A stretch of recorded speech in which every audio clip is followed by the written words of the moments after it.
Opisyal nang inilunsad ngayong araw ang Division Secondary School Press Conference ngayong ika-19 ng Pebrero na magtatagal hanggang bukas ika-20 ng Pebrero. Ang nasabing pagtitipon ay isinagawa sa Santa Cruz Academy, Lubao, Pampanga. Sa pagbukas ng laban na ito, kapansin-pansin ang sigla at dedikasyon ng bawat campus journalist na nagmula sa iba't ibang panig ng dibisyon sa Pampanga na kasama ang kanilang guro at tagapagsanay na patuloy sumusuporta at gumagabay sa kanilang paglalakbay sa mundo ng pamamahayag. Lumahok sa taong ito ang iba't ibang pampubliko at pribadong paaralan ng buong dibisyon ng Pampanga.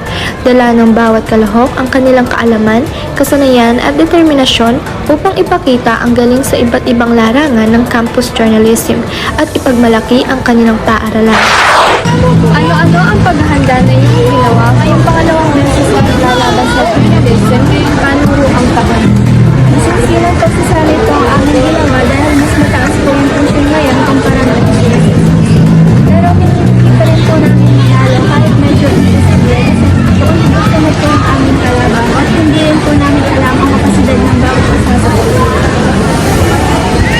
Sa patuloy na pag-usad ng kompetisyon, makikita ang determinasyon at pangarap sa bawat kalahok. Sa kanilang sipat, disiplina